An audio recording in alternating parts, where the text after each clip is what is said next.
Hey, how's everybody doing? So this is a waterfall.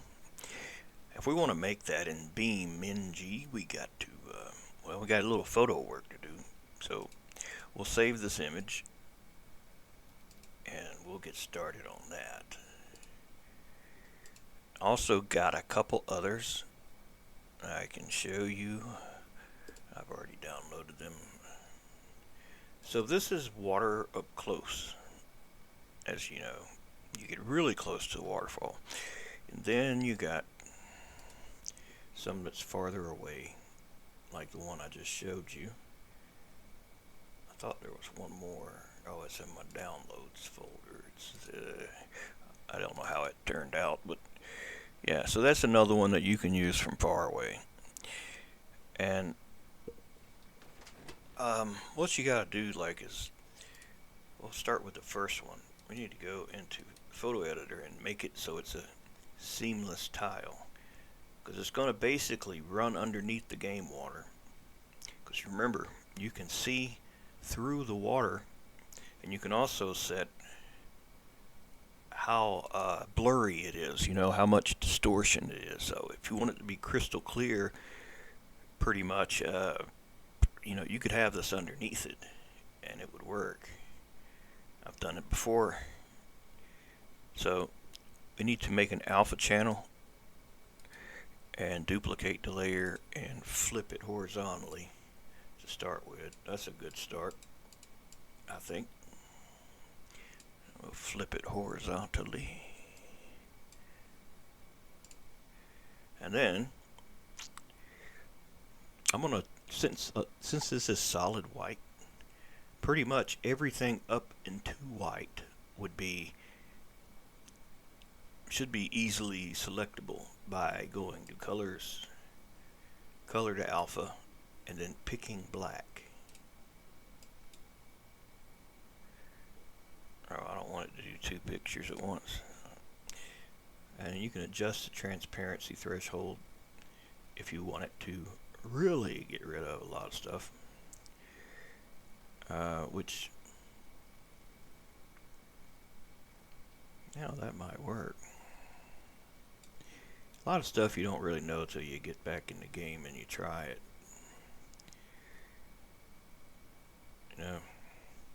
We'll try that. I mean, we can always change it if it doesn't work out.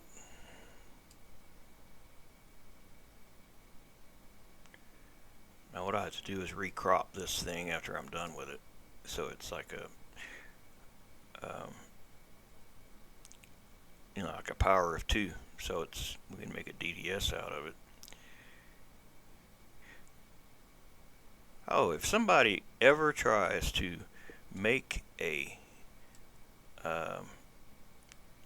texture paint with Blender, where you actually paint onto the mesh, you can use the clone stamp tool, for example, and clone areas and then put them on the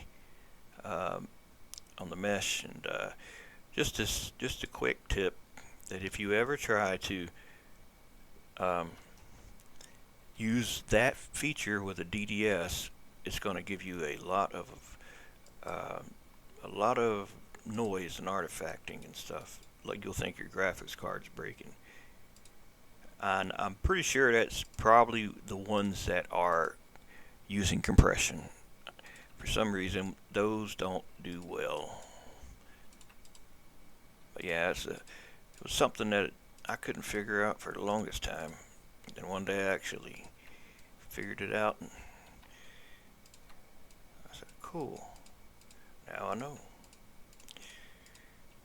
See what I'm doing here, I've got to get rid of some of this tree limb stuff.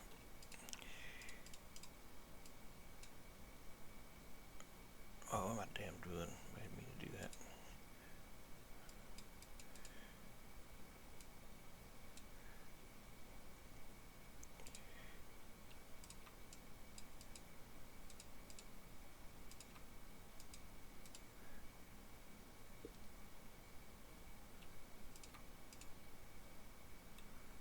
That's probably pretty good, We're not probably going to use that.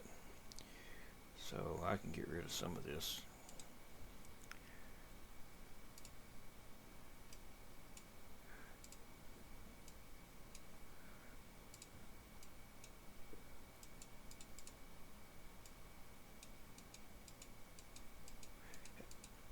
most likely I'll use alpha clip instead of the alpha that can do blends, because when you got two alphas in front of one another in Beam, it really doesn't look good. You know, I hope that one day they'd do a better alpha, have better alpha. Like, you can tell something to be priority over the other alpha so that you don't see through it as you do most of the time. Yeah, when you put two alphas that are using lerp alpha, for example, in front of one another, they well, it does some weird, like, fourth dimension stuff, like where, you know, you look at it but you can see through it, but yet see the other one on the other side at the same time.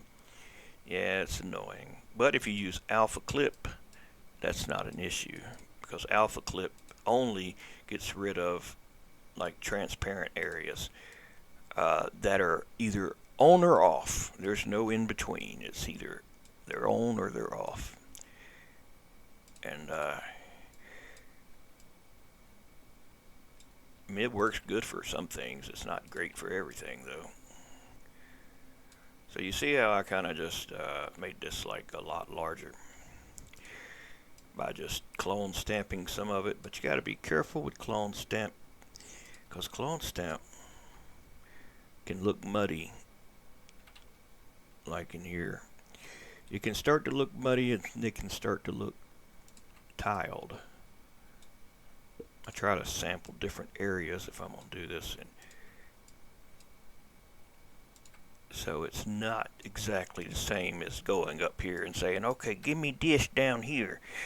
No, you can see that shit. So I try to do it like this, a little creative. Now we got most of that. How much we're going to use, I don't know. Let's there's still some green in there. Let me see if I can get that cleaner.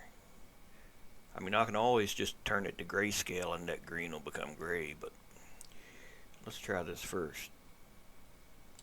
Get rid of that green. It ain't even see it. It hardly even sees that. And get rid of green, then you find pink.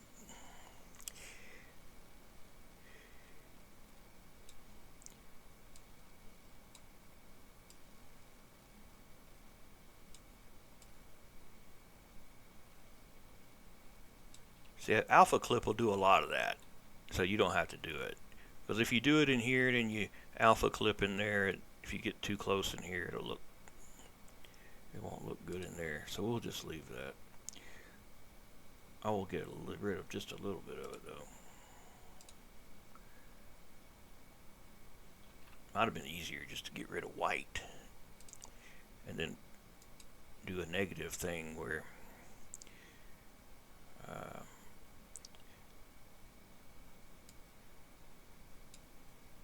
you replace it but not delete it, if you know what I mean. I don't know how to explain it. Now this pink is so light, if we get rid of it, it's likely going to take away some white too. You just sample an area that you want to make alpha, and then you can adjust the threshold.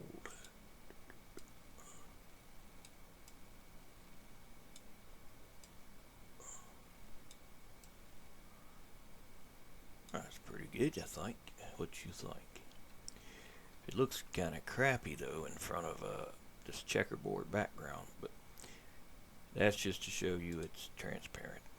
Now I deleted the other layer because I'm going to just duplicate this one and flip it, since it's already, a lot of stuff's already done, and you see, well, that looks just like a tiled thing, don't it? So you got to think creatively how to do it. We'll scale this, I guess just 1:1. We'll crop it 1:1. But to get it all, we'll have to make the canvas size larger for a minute. see, it's 24 high, it's 24 wide, and center. Now we can crop it and get all of it, or most of it.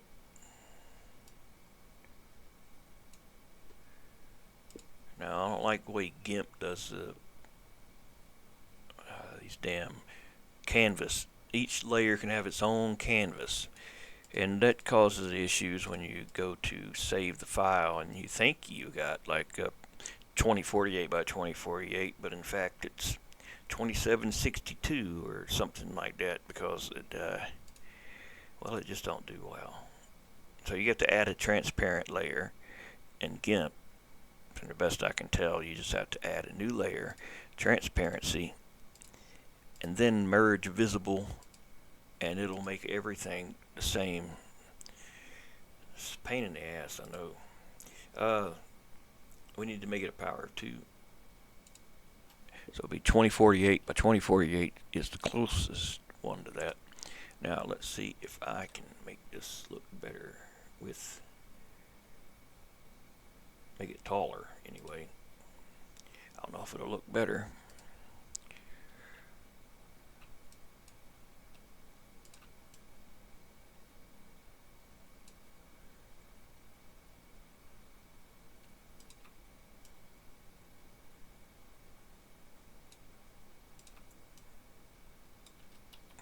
Oh yeah, it's annoying too when you run out of stuff to clone and you end up down there. Yeah. I guess I need to do it like this instead. Need to have some.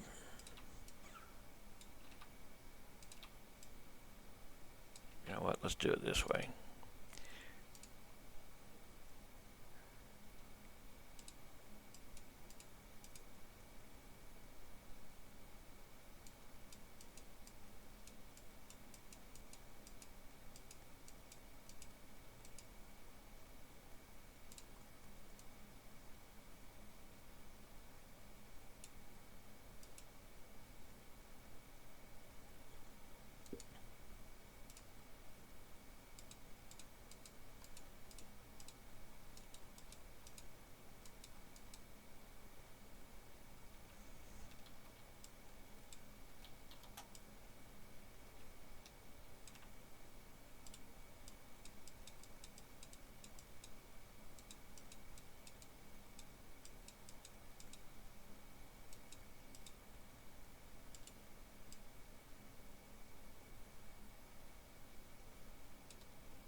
Something else that makes it look good, if you're doing lerp alpha, you can do a drop shadow. It doesn't look that good with alpha clip because it's just a hard edge when you alpha clip it, but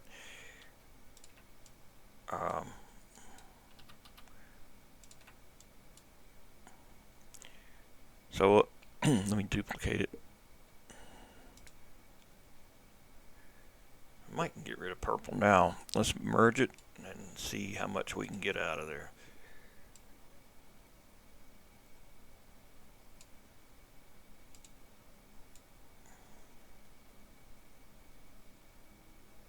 It doesn't matter if there's a little bit in there or not. I don't think it's going to make that much of a difference.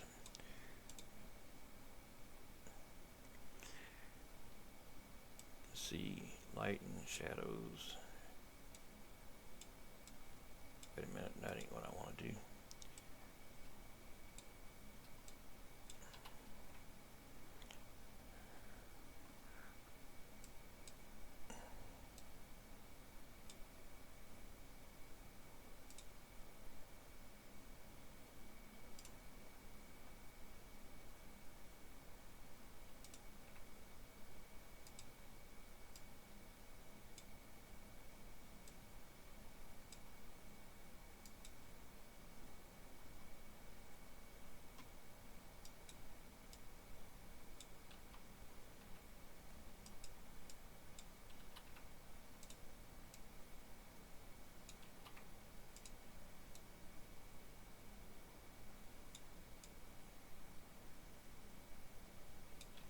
I'll tell you what I'll do instead of that. I'll just make a ambient occlusion. Like an ambient occlusion, say you want to use this, right, in PBR. Now PBR won't get rid of invisible stuff like the other non-PBR will, where you can just say, you know, give me an alpha clip and it'll take it away. But no, and in the PBR it's a little different. Let me do one last thing. I need to mirror or tile this seamless so it's, you can sometimes try to do it here, and that actually will be pretty good, I think. Or another way to do it is to duplicate the layer and then flip it, and then the side that you flip, erase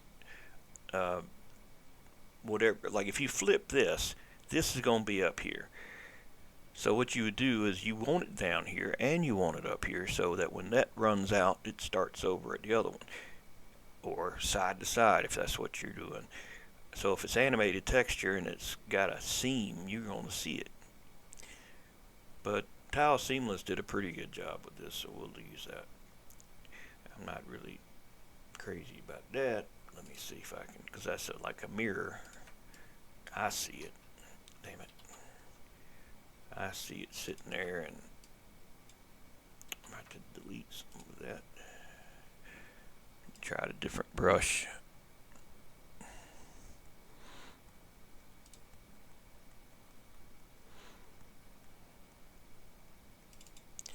There's all kinds of little tricks and stuff you can do in here. I personally prefer Photoshop, but it cost a pretty good bit of change. Maybe one day I'll break down and subscribe to the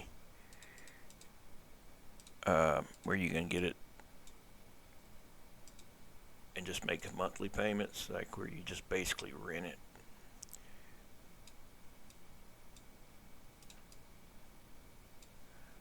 Now since I'm not up here at the top, then it should not be messing with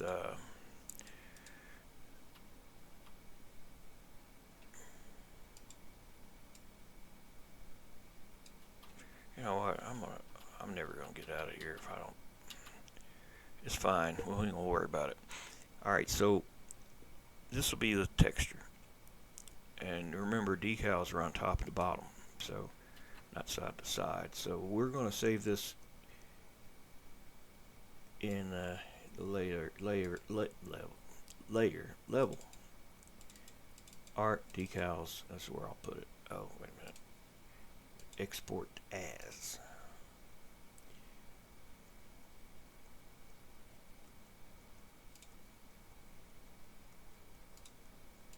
I'll try to keep all my decals together. So this will be Waterfall 1.dds, and if it's got transparency, and you save as DDS, you got to pick BC3 compression type. BC5 for normals and BC1 for everything else. And generate MIP maps. Always generate MIP maps. So let's see, what can we do now? Now we can do the transparency layer by adding a new layer that's black. Since black is what it erases, anything not black will be invisible.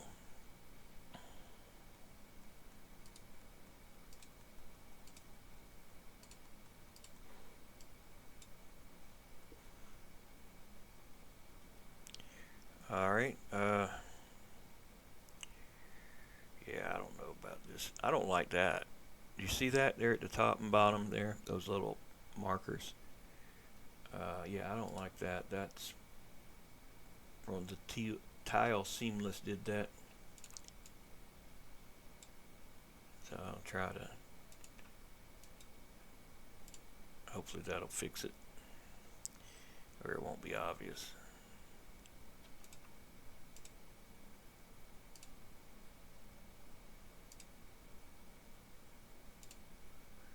Alright, flatten the image, and we'll export this as waterfall opacity. Now, even though it's going to be an opacity, it doesn't use alpha, it just has black, so it'll be BC1 compression type. Now let's see,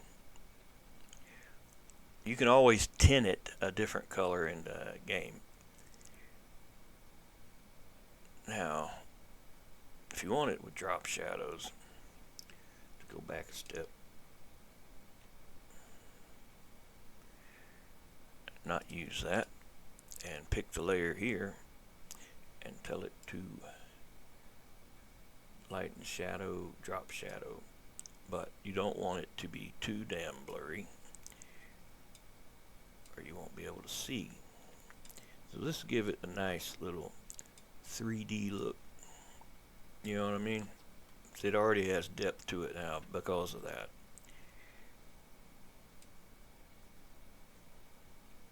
Let's see.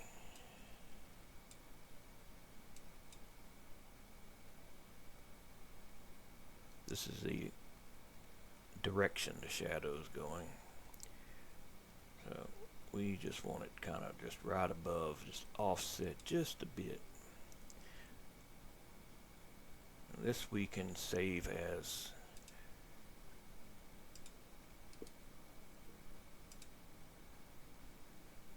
oh god damn it, look, see that, if you look real close you see that damn canvas size, just from changing that drop shadow it altered the damn canvas size. It's the most ridiculous thing, man, because nobody's got time to keep damn undoing stuff because it wanted to do it. Photoshop, man, I have no problems, none at all. This damn thing is free, that's great, but it's annoying, especially if you have used Photoshop. So we'll save this one also, and we'll just I'll just put a, let's see,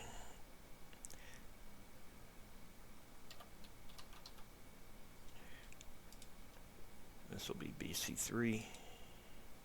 Actually, it ain't gonna matter, because even if you put BC3 it's not going to be transparent, but it would be if you want to do lerp alpha, so we'll do that. Now the normals, that's what makes it also look 3D. Now to make this thing have normals that are realistic, we have to go into Blender.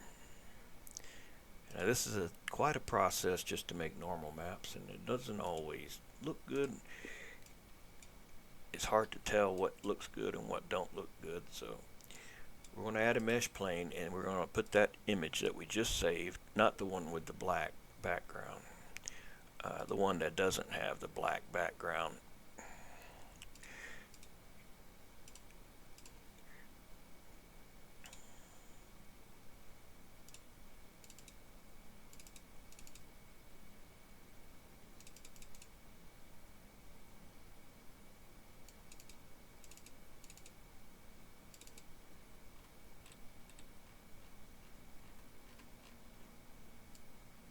should put a little letter A in front of it so it'd be at the top of the map. Or top at the selection thing. You have to scroll so far to get to it. So that's that. Now the way the sculptor tool works is it basically lifts up white areas and not the darker areas, or it doesn't lift them up as much. Look at that shit. This ain't the one that we already fixed. Well, it'll be alright. It'll be alright. Actually, you know what? Might even be better to have the one with the black background. Because this is kind of like gray.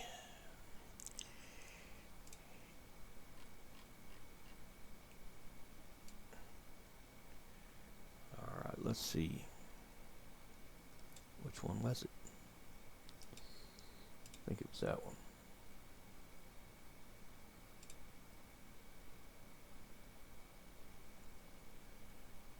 Yeah, that don't look right.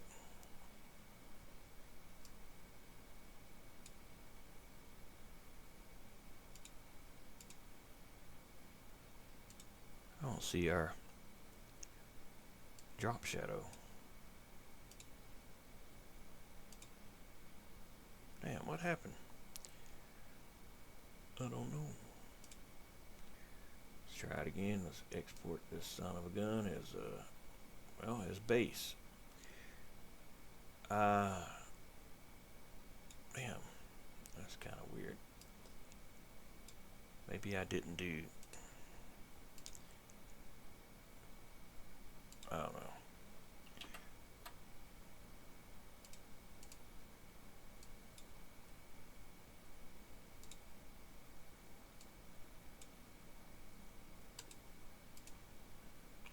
Alright, so then you go to edit mode and you got to subdivide this a lot.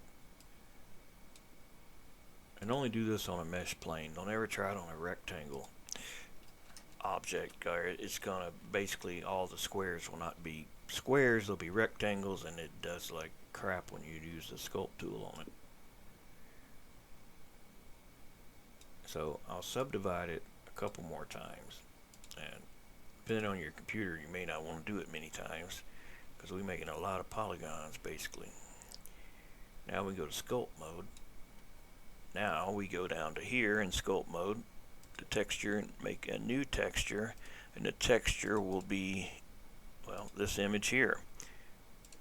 Then we go to the top tool and we go to texture and turn this to stencil. That'll make a stencil appear over here that you can move around with the right mouse button. And then you just hold shift, right click, and get it to the same size. Now if you are in here, it makes bigger changes than if you're out here. So this would be more precision. It can be kind of tricky lining these up. You want them to be perfect and top of one another. So they are exactly right. And you would think there'd be an easier way to do it. There may be. So now we can change the radius since we got the stencil brush. Oh, and be sure that you're in a top-down view and not. Damn it! Look at that shit. I done moved it. And you're not in a view like that when you do it. That's what I'm trying to say. Is you'll never get it lined up.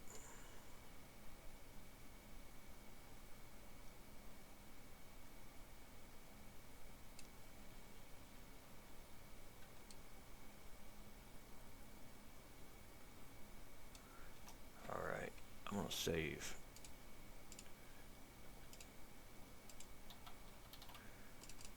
Now, with our stencil tool, what we got to do is turn the strength down, and then, like cutting the grass, we're going to go over it, like back and forth till we get it all. Now, if we look at it, what we did, we basically made that thing raise the whites and not the darks as much. So that makes it look like it's got some depth to it. We could do more than that. Or we can do negative. I don't know if that works as good though. The negative taking down black farther. Actually, that raised it up. That's kind of crazy. I guess I'm not thinking.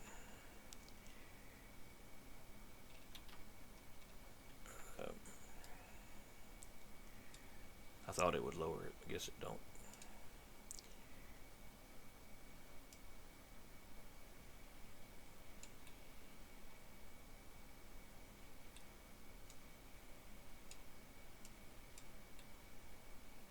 Alright, let's just do that. So now we do go to object mode, go to top down view, make a mesh plane. And it should be exactly there, you know, right there where the other one's at. This will be the one we bake to, so I just put bake on it. And we go to shading. With the baked one selected, we'll say new, and we'll add a texture image. I'll do 4096 by 4096. And when you bake normals, change to linear color space, not RGB. Or it'll be darker and it doesn't do right. Then samples here, you don't need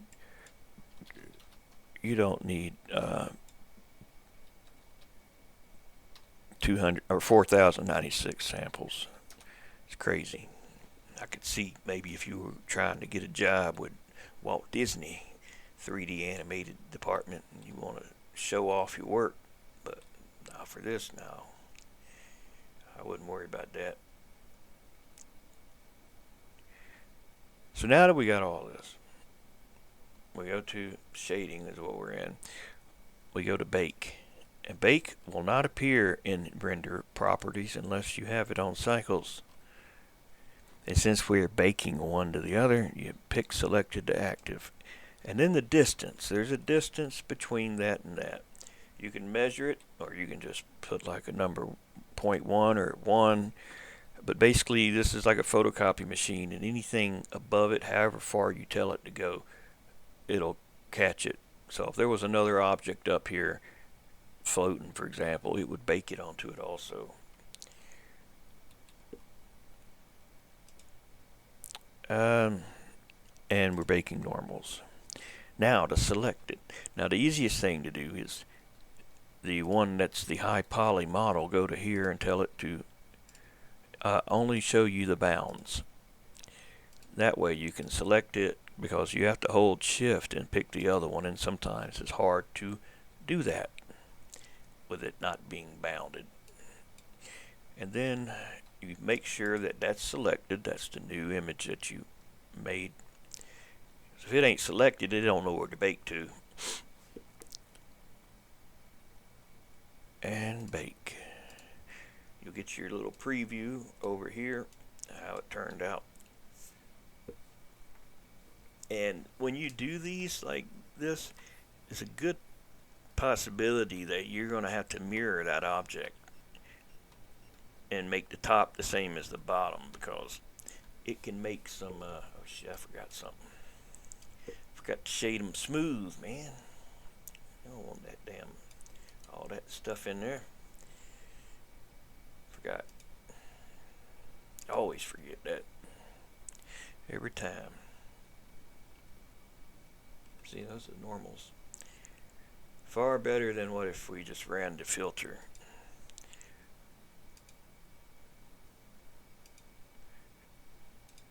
Like, I mean, this is good for some things, but I mean, you can tell that is nowhere near the quality like that is. That looks like it's got depth to it. This just looks like a relief map or where that don't look good. So this is good. Now, like I said, when you do these kind of bakes, you're most likely at the top. You see that green line? Well, that's because it's baking it in 3 dimension, or like it's 3 dimension, and part of it's taller than the other part. So yeah, it's going to do that. So what you do to fix it, you got to save the image. We'll just save this one. Where the other one's at? Try to make sure they're all named similarly.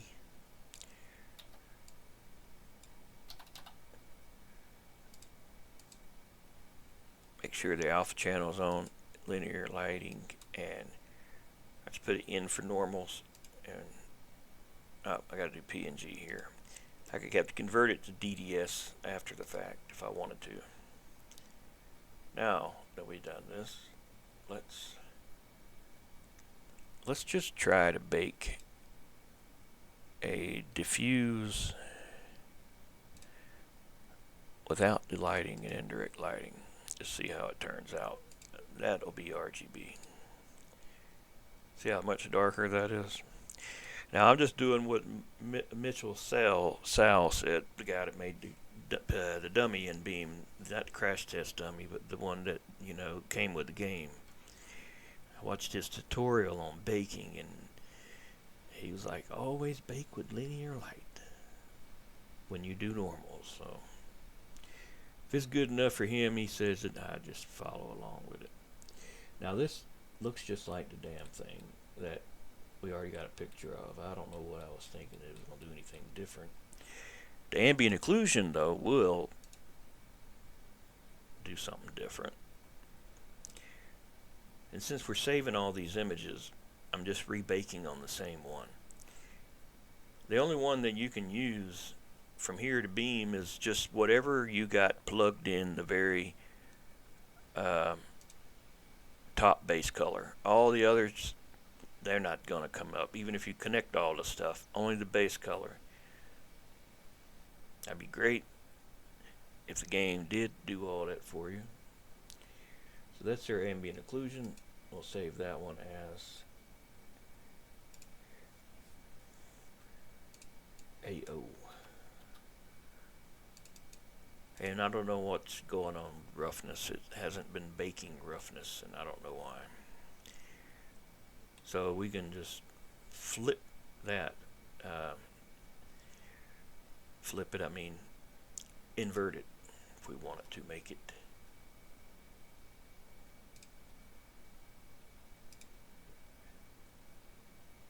Like a roughness.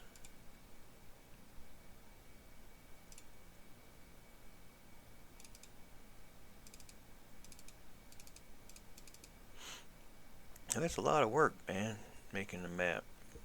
Hell, this is just one little thing. One little thing.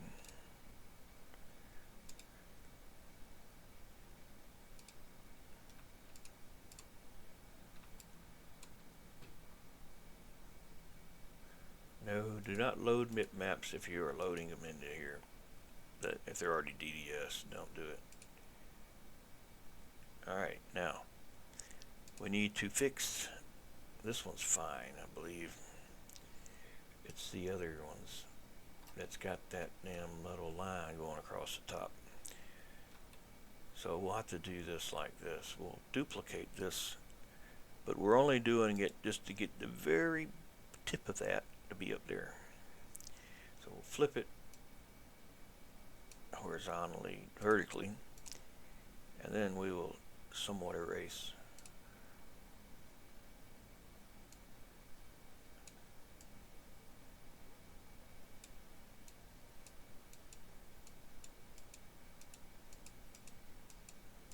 And that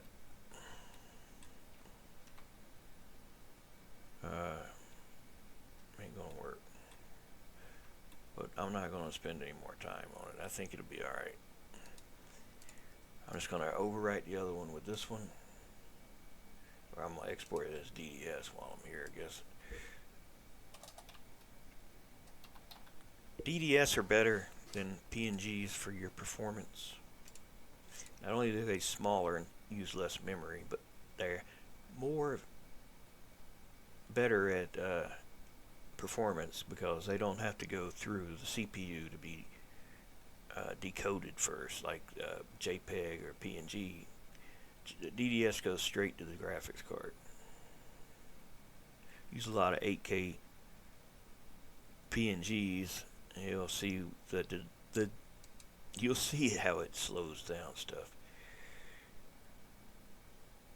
Now the normals, what do the same thing? Duplicate, flip, and erase.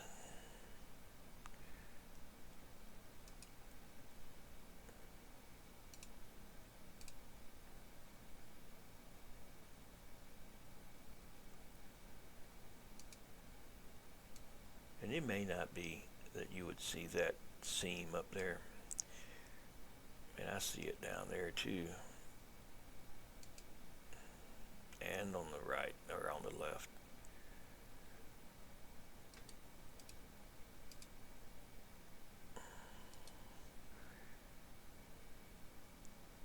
Or you might say, well, why can't you just do another seamless tile? I didn't really do that well the last time. Alright, now my damn mouse. Where it went. There it is. It keeps losing its connection for some reason. Maybe because I dropped it a few times. I don't know. That might be it.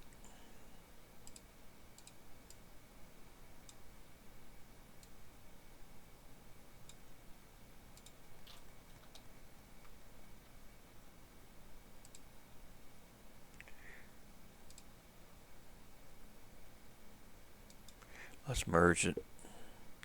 See, that's all we're getting is just, you know, the tip of that thing.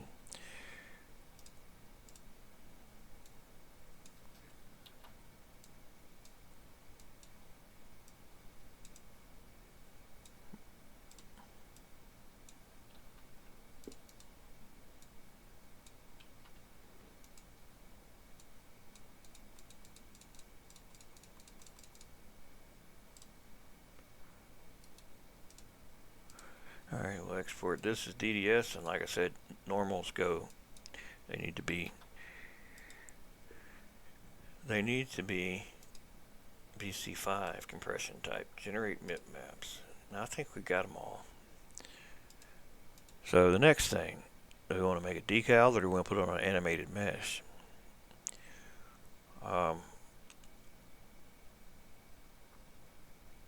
Let's do the decal first. We can do the mesh later. I may have to do that another day. This is taking a long time to explain. There's so much stuff you gotta do. And just for one damn decal. One decal.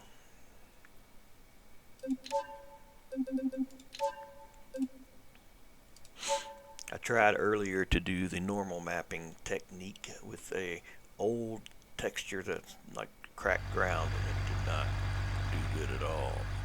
This side's the old side. I haven't done anything here. This was like an idea for an addition to the track, and I just, you know, I started messing with it, and then I just kind of quit messing with it, and then damn, I don't even know where the hell the tunnel went now. So I made a tunnel that goes, well, it used to be hollow. It comes out the other side, but that was like, I didn't know how to do shit back then. I mean, look at that. That looks like crap. They're not even moving in the wind, so yeah, I know I do a lot better now when it comes to stuff like that. There's the little new area that I was working on. So we'll go over to here.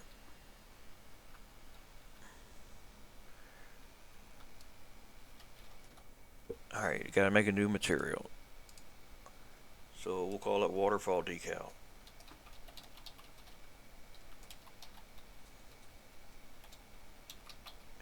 And create. Now, to make any texture become a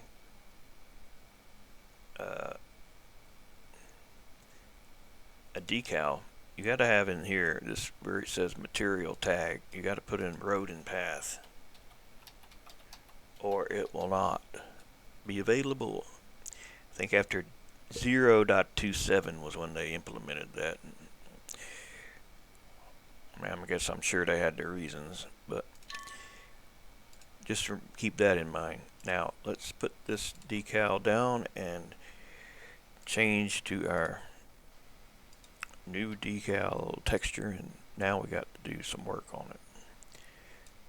Now you may notice how it's kind of, you see all that shit? That's because it's not using lerp alpha yet. It's not using it at all. If you're going to have this over another decal, you're going to have to do the lerp alpha, or it's going to do that. So we'll go over here where there's nothing, and I'll just show you how it normally looks when it ain't over another decal. See, that's fine. Now you can use alpha clip, but we're going to do PBR. So first thing, base color.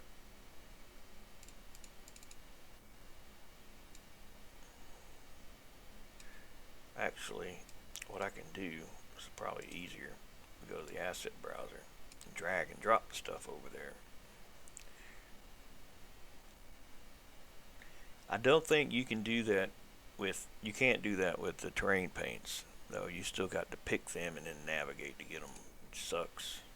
Because every time you click to navigate, damn, you got to re-navigate to the damn place you want to be at, because it just, for some reason, just thinks you want to be in the art folder without a subfolder.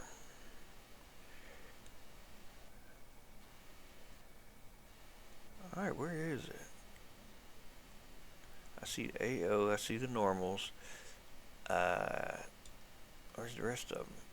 Oh, that's right. I gotta tell it DDS also.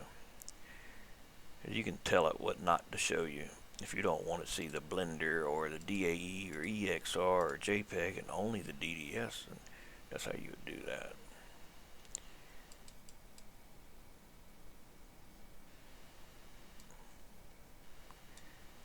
If you ever try to drag a picture from here to the game, it ain't gonna do well. It's gonna lock up. I think it's either that or drag a DAE. I forgot what I did. When you grab the wrong thing, it can lock up really easily.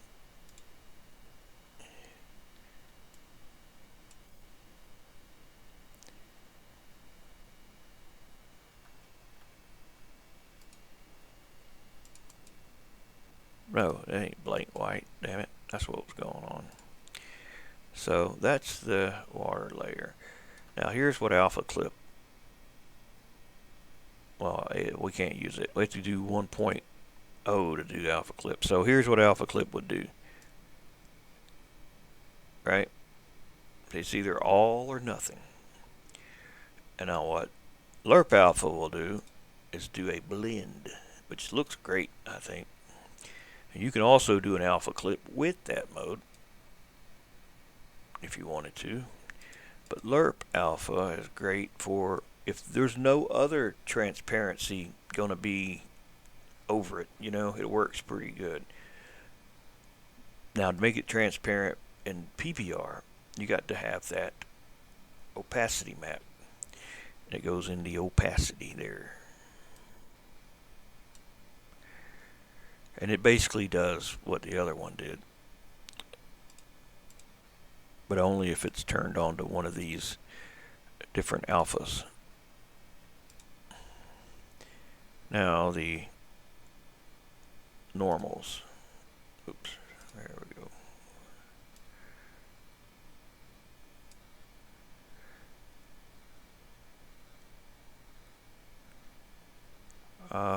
Yeah, see that shit? See, that's what I was talking about, that seam. I thought I got it out of there. Alright, let's tell it just not be so strong. Roughness will, I'm just going to stick the ambient occlusion one in there.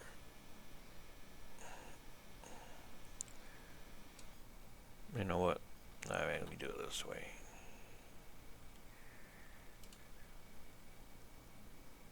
Let me just invert it.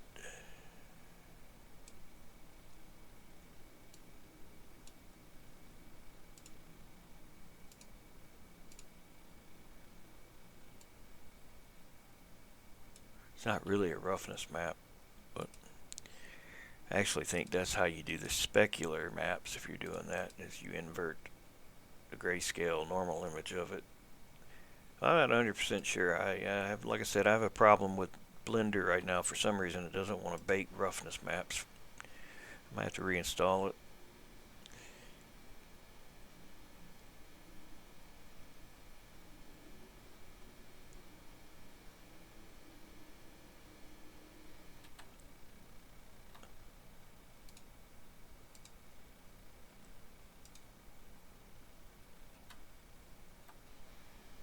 I gotta refresh the directory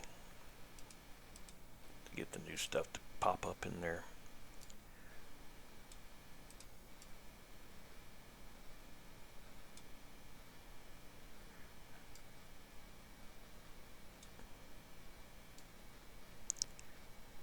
Now metallic, how you gonna make that look metallic? I mean, I don't know. I don't know the best way to do that as far as for water.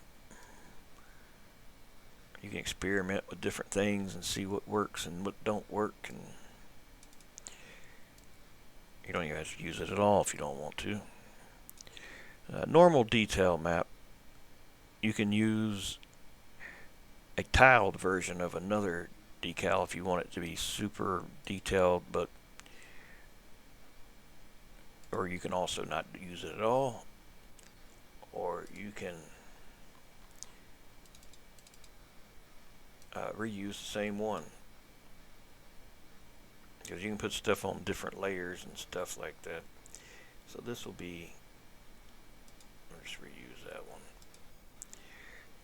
and they can work independently of one another. Now see, if you scale it 2 to 2, we get up really close. You'll see the difference between 2 to 2 and 1 to 1. Now only do that if you got a seamless tile, or you're gonna see the damn. You're definitely gonna see. See, you can go even higher. You can put 5,000 in there if you wanted to. You ain't gonna see nothing, but you could. And if you make the things too small, and you might get aliasing in their game, so you have to think about that too. Alright, what's left? Ambient occlusion.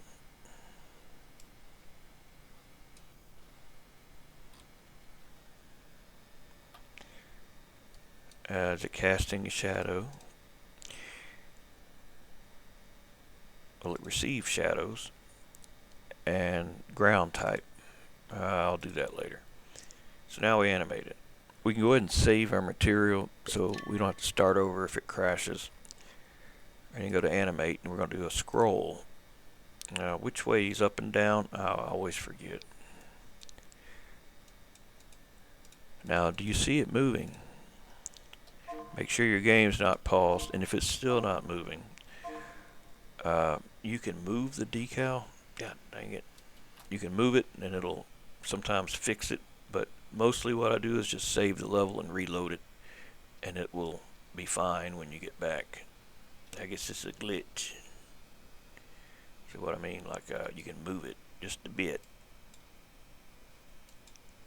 It ain't moving, is it? No, sir. Gotta reload. Save the level, reload. Oh, what the hell? That error creating 2D texture, map level 1. What the hell, man?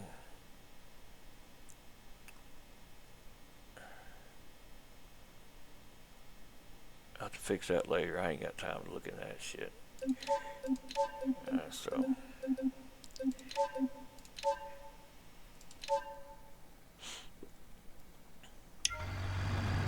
Try not to look at the console because I don't want to be reminded how many errors are in there.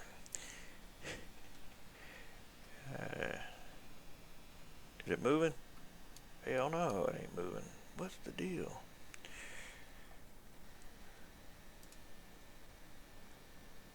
Oh. I don't know why I gotta pick that again.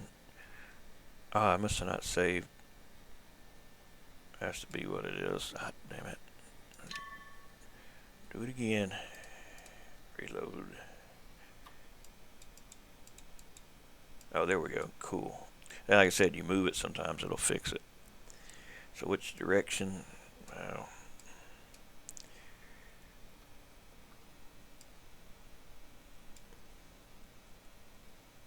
now do you see how the edges are very edgy? It's like an edge. One thing you can do is back at your opacity map.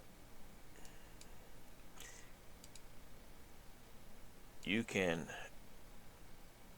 feather out the edges by doing something like this.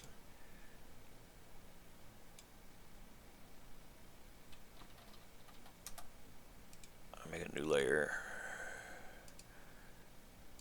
and we'll put a black paint can of stuff there. However many times we need to do it to make it completely black on one side, and then kind of blend in like that. What that'll do is it'll feather the edges of that thing. You can also do a dissolve if you prefer that. Merge visible. I'm just going to overwrite the other one with that one. Now I have to reload it into here, even though it's in there and it's not showing. It's not showing it right. That's another thing. I don't know. Sometimes it just. There we go. I just had to move it a bit. Alright, so you see how the edges are feathered now. You see that damn tile, don't you? Yeah, I see that shit too. It's killing me, man. Let's do this. Let's do this and be damn sure about it.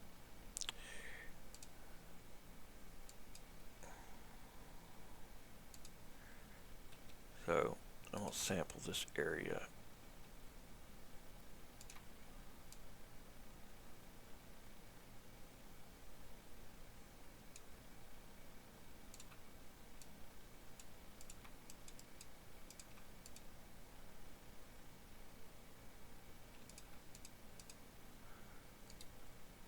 Basically doing what I did before, but paying a little more attention to what I'm doing.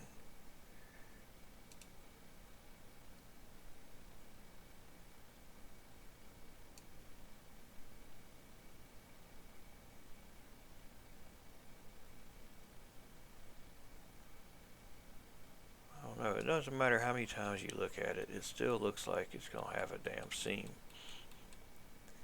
Maybe not. Let's try it.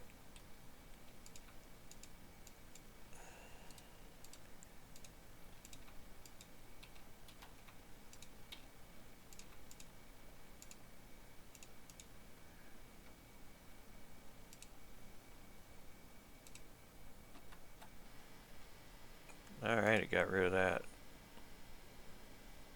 didn't it?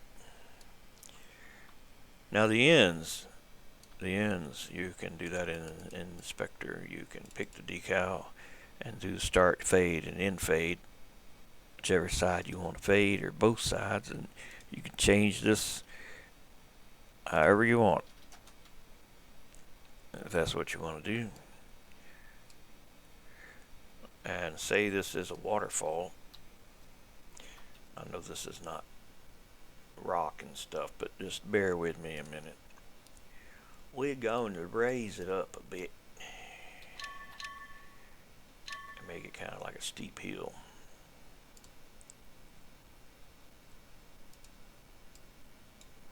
I don't know if anybody knows this, or maybe many people know about it, but hit flatten, hit set height, and then select terrain height picker in that order, and then pick a spot, and all of the stuff you paint will be the exact same size, or same height rather.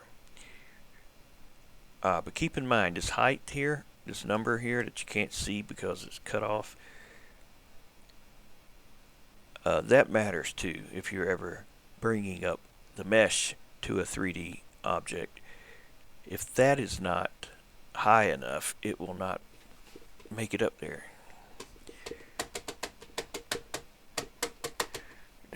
son of a bitch. I should have had something on the floor like some foam. When this mouse falls off of here, it don't slam on the hardwood floor.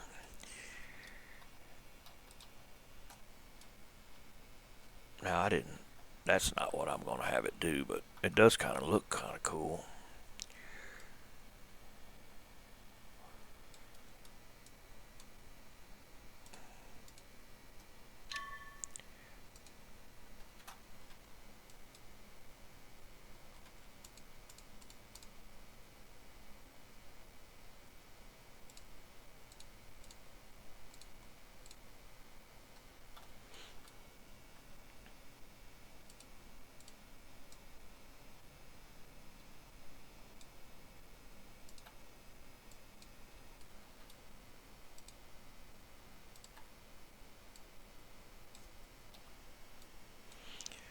Alright, let's do this. Let's try this.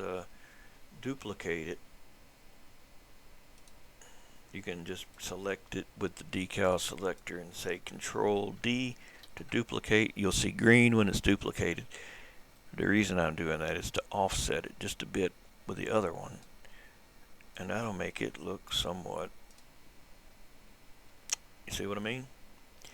It makes it look a little more 3D-ish, I guess you could call it.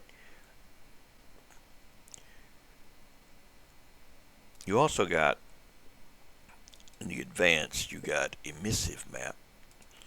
Emissive basically lights up.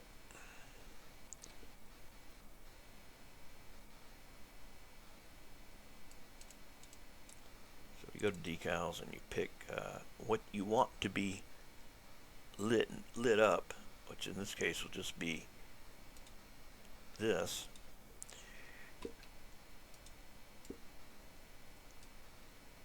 You can make these numbers go a lot higher. So once you get above a certain number, it's going to bloom, which looks good for some things. If you got bloom enabled, of course. If you don't, then you ain't going to see it bloom. Blooming is that. But if you don't have it set in the graphics settings turned on, you're not going to see it. I don't know if it's by default on or not.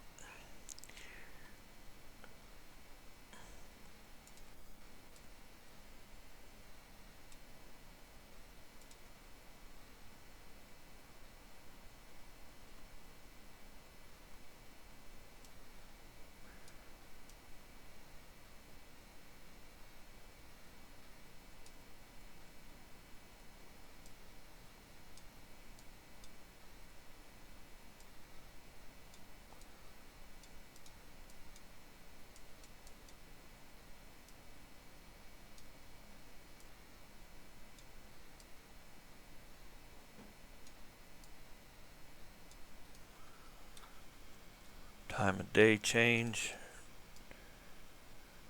That's not the time of day. See, it's emissive. And damn, it's got a pattern on it, doesn't it?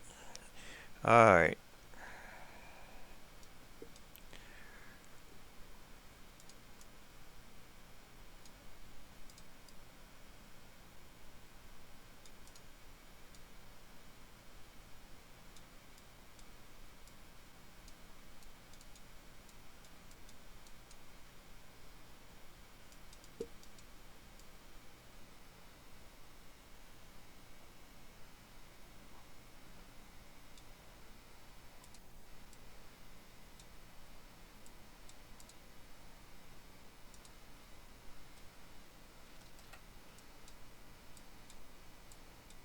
Now, if you ever make the decal skinnier, like you pick a decal, for example, this one, and you want it to be a thinner line,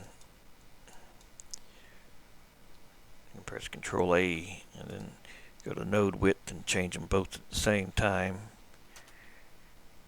But if you make the things more or less stretched, you're going to need to make an adjustment with the texture length here.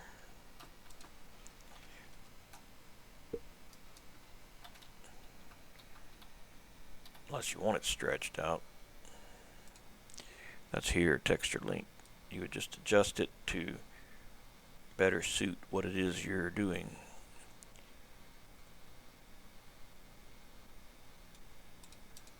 You also got the speed of each one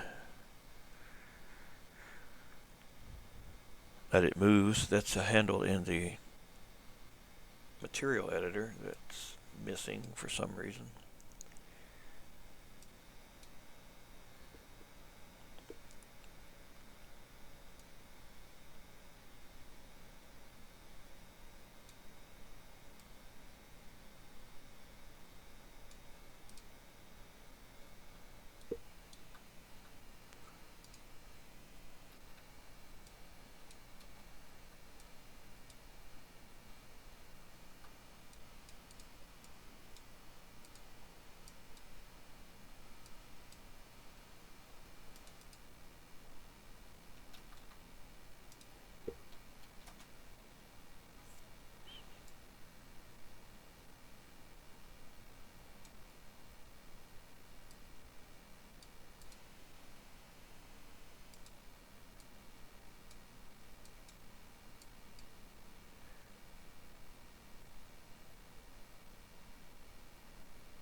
Another thing too, when you got decals, you got priority. One can be higher priority and be over the other if it's a lower number. Everything's 10 by default. If you make this a lower number, say 8 or anything less than 10, it'll be on the top. If I make it more than 10, it's going to be underneath the other one. And you can't really tell with this particular one the difference it makes. But that's a good thing to have to know. Let me see.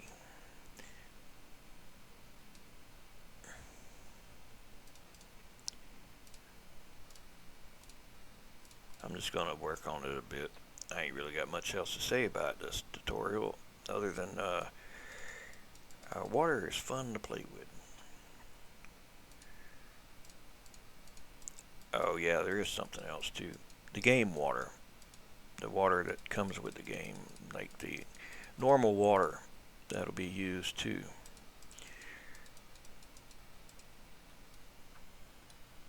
See, I'm making this a little rough, a little bumpy here and there because, hell, you don't normally see a waterfall that's exactly even everywhere.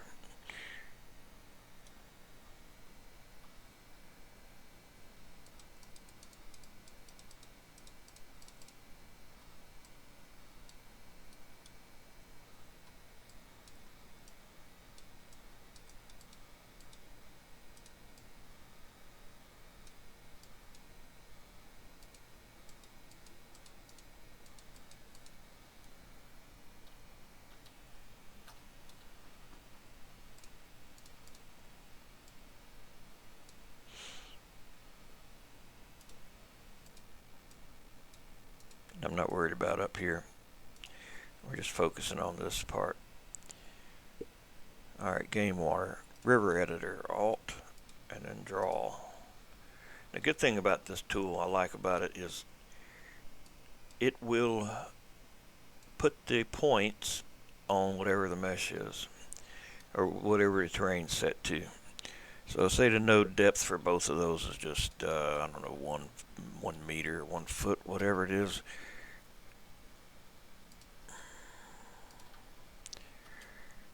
And the width, make it wide enough to cover them both. Now as you move or hold Alt to make new ones, it will contour to whatever the terrain's doing to make it easier to get exactly where you want it. And you still have to work on it a bit, probably. So now the water, the game water. You're going to hide some of this stuff.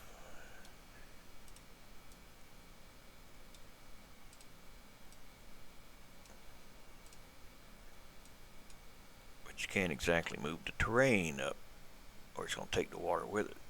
So you got to add stuff, whether it's foliage or rocks or whatever. I got some rocks in here though I can throw in just for now.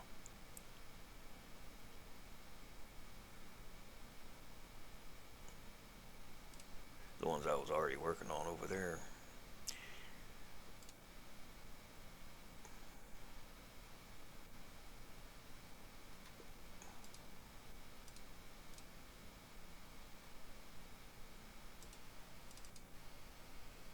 Where'd my damn texture go?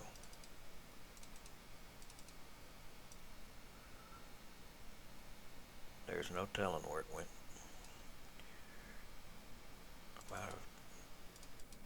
Might have deleted it. See, I baked these with different lights so they would look different. And see what I mean? Different lighting. I baked them with different lighting. It's better if you bake it based on the scene you're working on.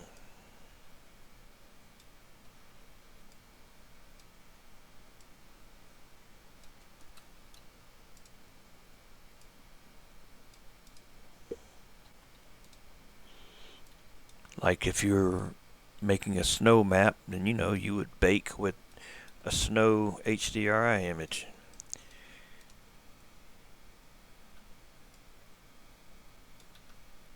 Now these were not made to be these things here on next to a waterfall. They were not.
Maybe it's not messed up. Maybe it's just the thumbnail. No, it's messed up. I'll fix that later.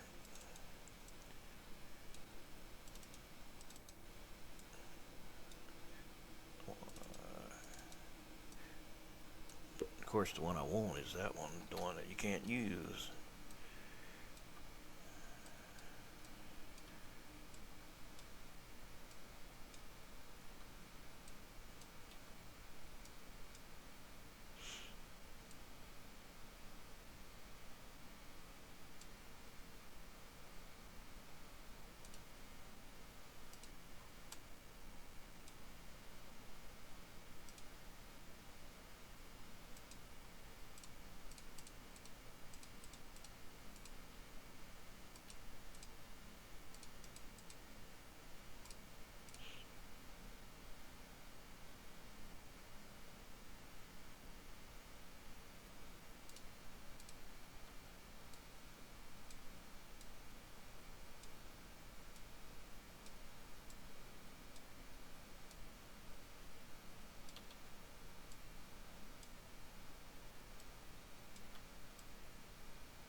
course, it'd be a lot better if you had a bunch of little objects too, little pieces of bushes and grasses and different things, and you know, whatever you need to put to make it more lively.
If you ever mess with the damn terrain paints, you'll know that it's hard to get them blended just by putting them right next to one another. Something I started doing is making a decal that go over it, kind of like a band-aid that's somewhat transparent, and using something that's part of the ground. So like this of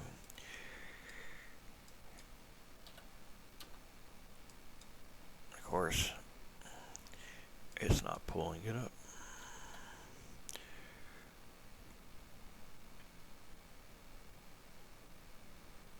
Grass dirt decal, that's it. That's one I did.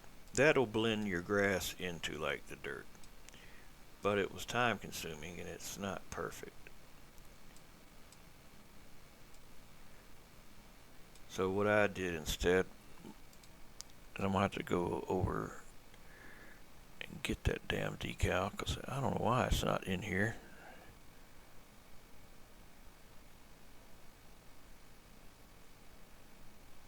I'm pretty sure it's got road and path in it. Maybe it don't.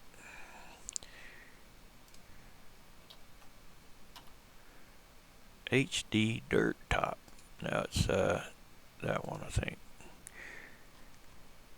No, it doesn't. That's why it wasn't in there. Road and path. And save.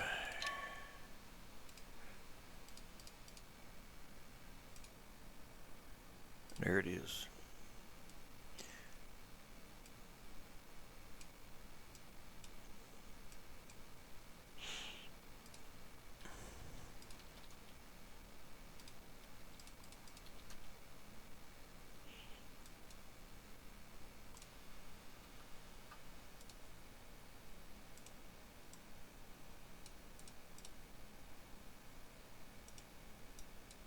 So you see how, since it's somewhat transparent, it'll inherit some of the terrain paint under it.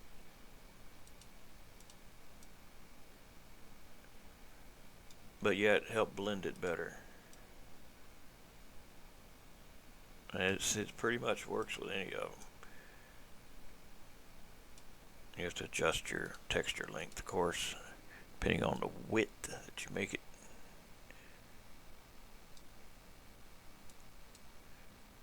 But yeah, it's pretty effective for blending.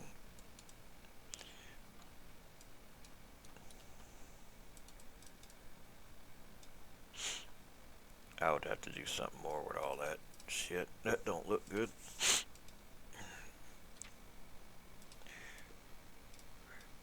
But that's not the waterfall. We're not really focusing on this, really.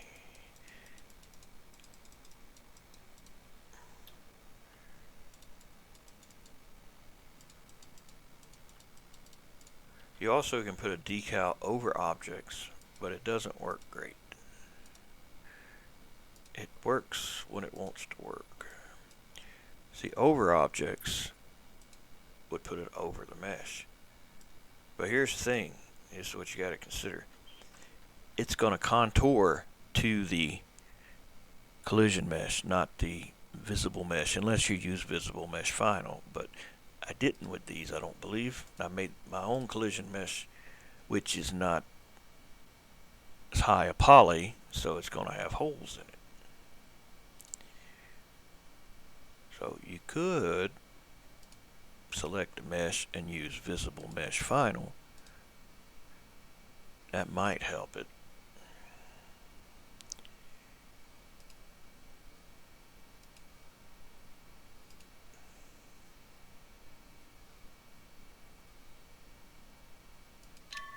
It may not.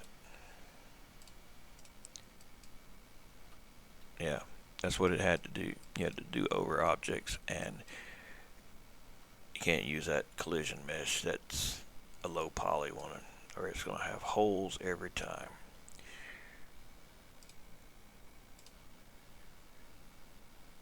Oh yeah, and it can really screw up. Like for some reason, when you do that, it likes to put one of the points like at the bottom of the damn planet.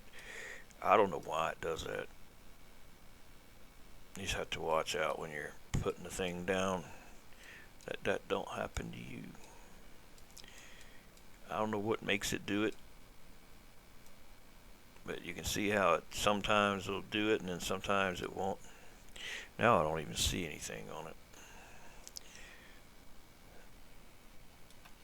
Sometimes you got to kind of adjust the ground a bit to make the damn things appear. But in this particular case, I don't use the over objects much.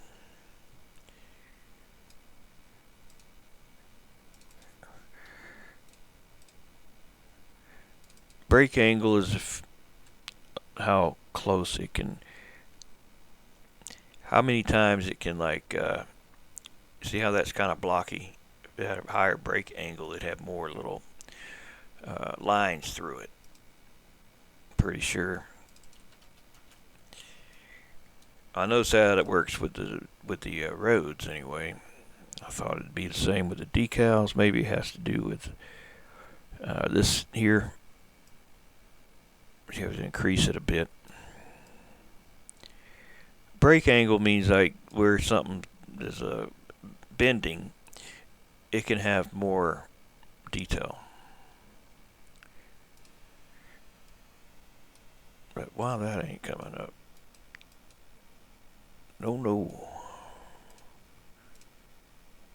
See, it's kind of shitty. It is the way it works. It doesn't really work great, so I don't ever use it. I've tried to use it, but it just never does right. Now we got particles to consider. Particles make it look better.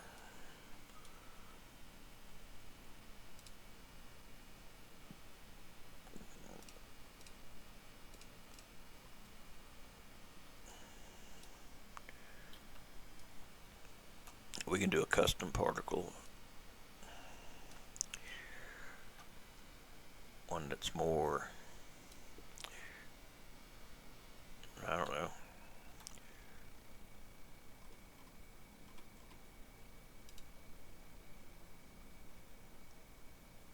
But if you do a particle, you can't have it like that. It will not do right.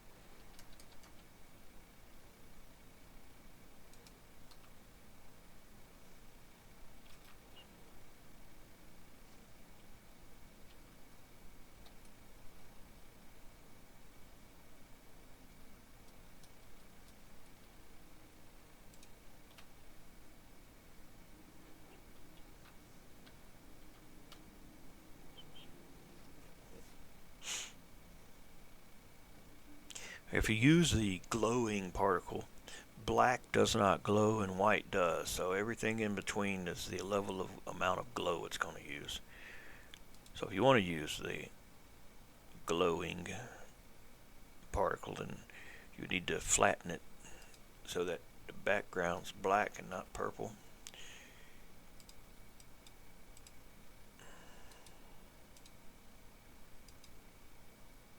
Damn it. How the hell did I do that?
Alright, we'll save this. We'll just try it and see. Let's see, it's there. No, yeah, there.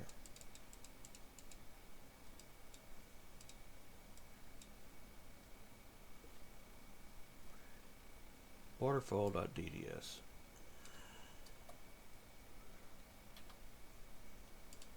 Now I got a lot of particles I've already made, so I can just use one I ain't using.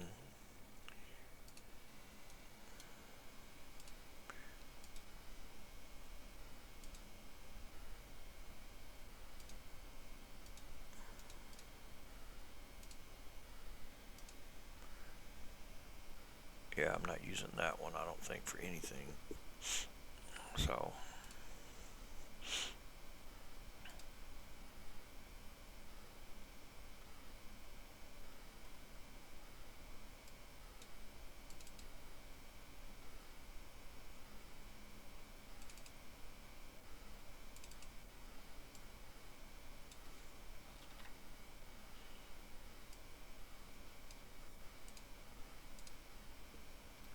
alright, then change it to additive. If you want it to glow. But remember, white glows the most. So if you don't want it to glow that much, you have to change the color in the particle section to not be white. See, black will be invisible basically.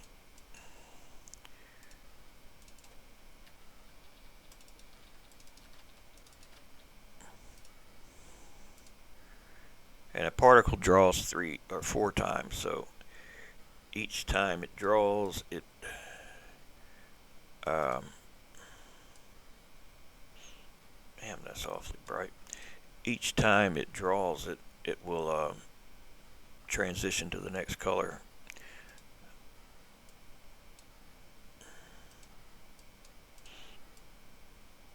You can also make it somewhat transparent.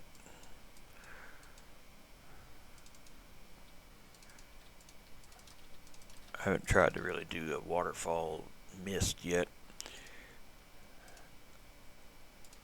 I've been thinking about it. I just haven't got around to it.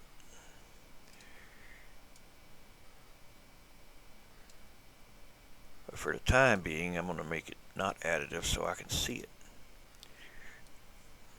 Get the behavior right. Because that ain't right. Alright, so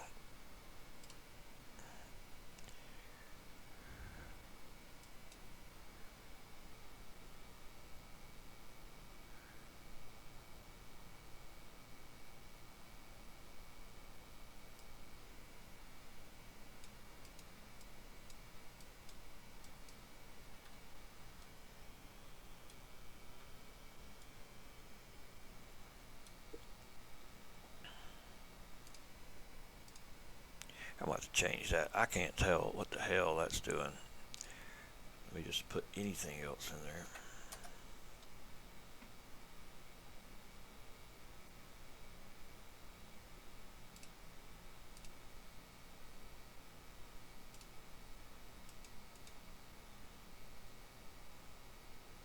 Oh. Ah, damn it.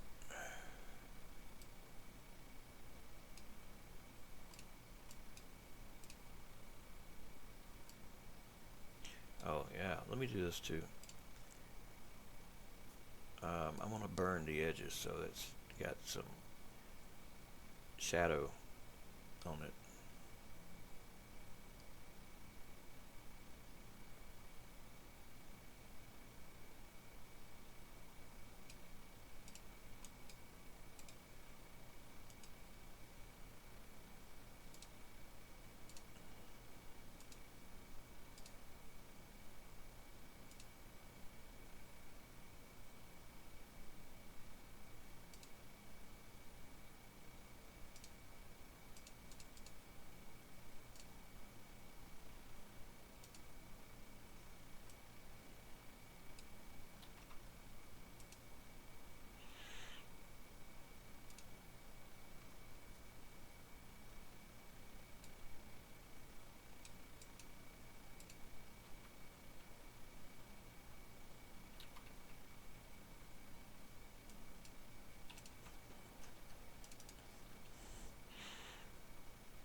If your particle goes all the way to the top, bottom, or sides, you're going to see that. That's why I'm trying to blend it.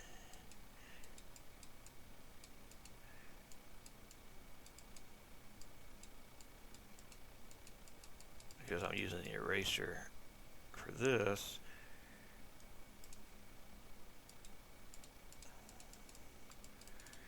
Another thing you can do, just keep in mind this is going to also mess up your canvas size. You have to fix it, is do a motion blur. So you can do like a linear blur, which is like side to side or top to bottom, for example.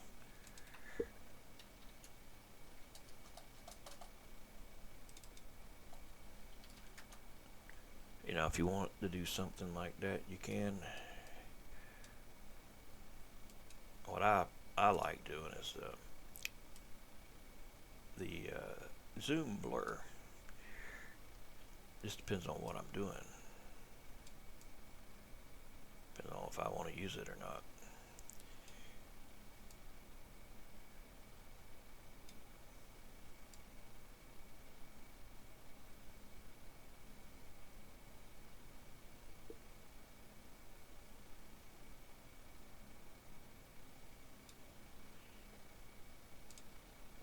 See what I mean about the canvas? Add a transparency, then merge them together. So this is going to be a new particle, waterfall.dds. Let's go back to here and let's reload it into there.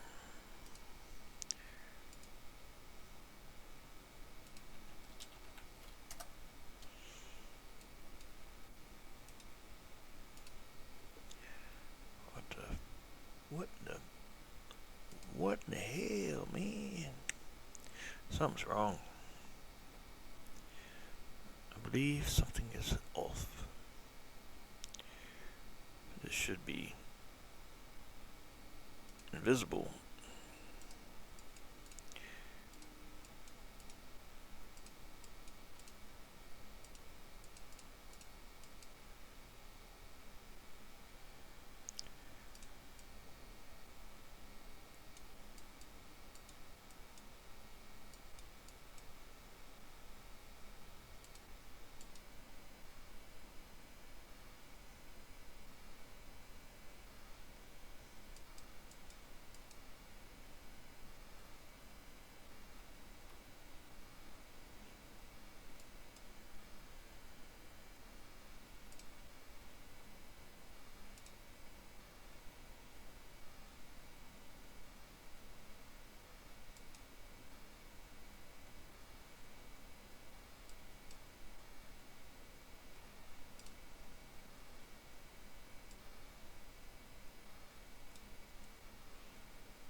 need more ejection velocity.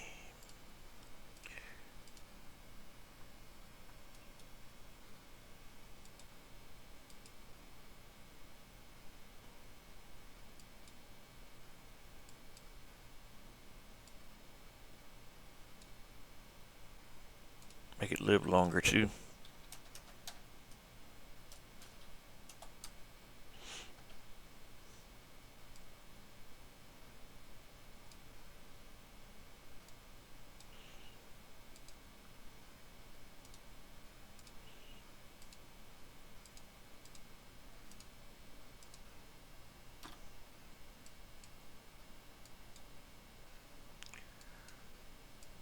Not sure why that don't. Oh man, sometimes these damn things, I don't know. I do stuff wrong or don't do it right, but it's not doing what I want it to do. Oh, dumbass, that's the default emitter. I wonder.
Why is it going that damn direction?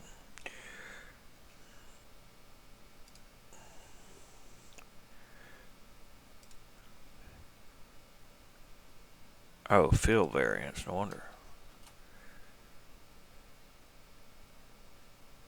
No? I thought that was it. Oh, that's the goddamn default emitter again. See, it's easy to do that shit. You're thinking you're working on one and not the right one, and I say there's no fill on there. Maybe it needs to be able to go in a... There we go. I think this is kind of like the time on the clock, depending on which time it's pointing to, is which way it's going to go. The theta min and max is the angle. So if you want it to go straight up, it would be 0, 0. And then anything, we'll give it more velocity. And then anything after that starts to change the hour hand. So 1 o'clock, 2 o'clock, 3 o'clock, but it's done by 180 degrees. So 180 is 6 o'clock, 0 is 12 o'clock. So to make it 3 o'clock, be 90. But this is the minimum it can go, and this is the maximum it can go. That's the wrong shit. I put it in the wrong damn place. Damn it.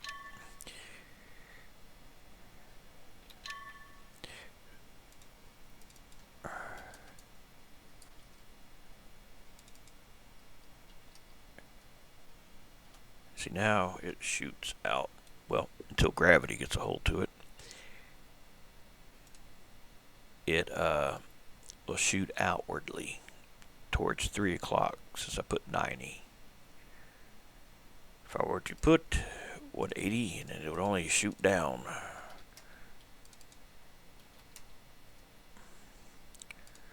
The first number is the minimum it can go. So if you did 0 180, it would make a fan. But the field variance stuff, that adds another layer to it. Imagine you spinning in the circle in the middle, in a circle, holding this thing. It would basically go off in every direction.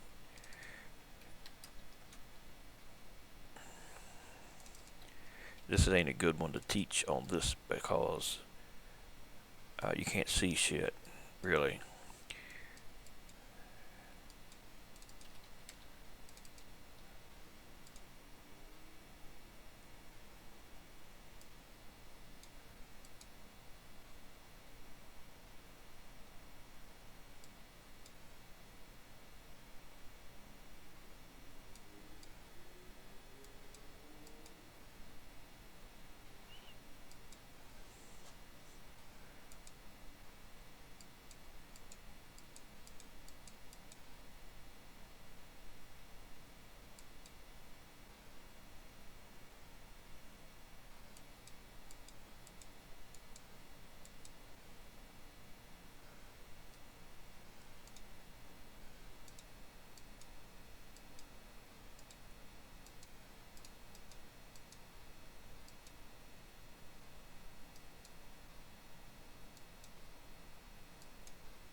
See how it's going and cycling around? It's because the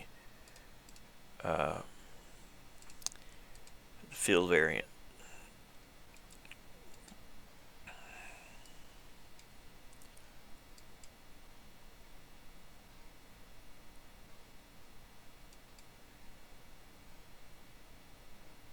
It's still going around in a circle. I don't know why.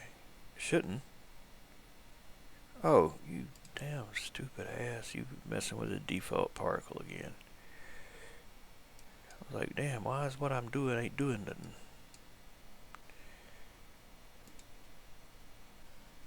I see now it's going that direction. And for whatever reason, I can't rotate the shit to make it go the right way. I don't know. I don't know why it does that.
Mother.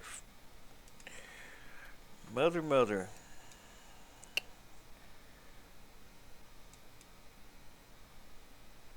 The wind is blowing it over there. That is what it is. Particles now are affected by the wind emitter.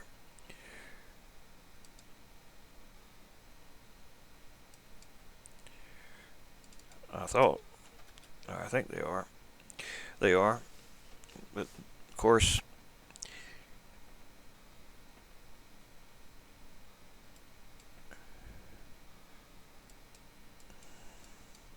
see, wind.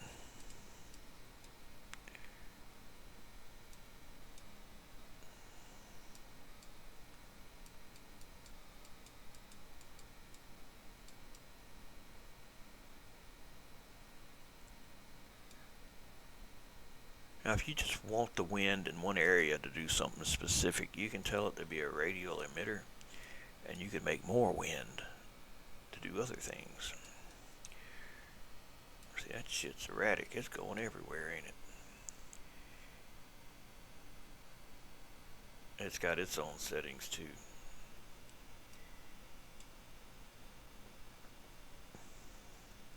But the radius is the area of influence. So if you use that, it'll be adjusted here. And then everything else will use a different wind if you got a different wind.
Fuck it. I ain't goddamn sitting here all day messing with that.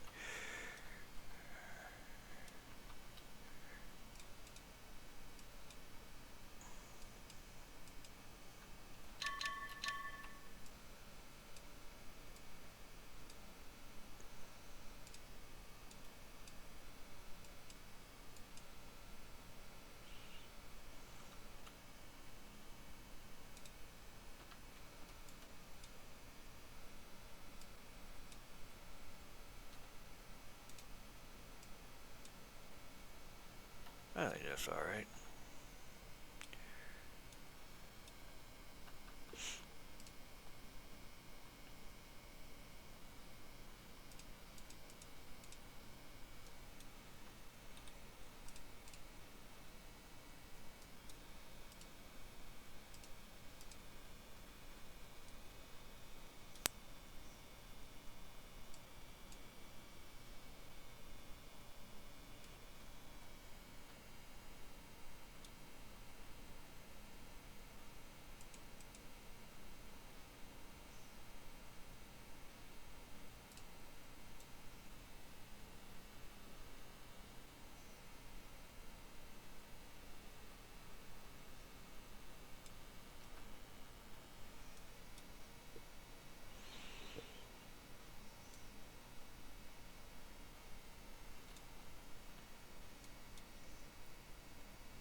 God damn. It don't need to live that long.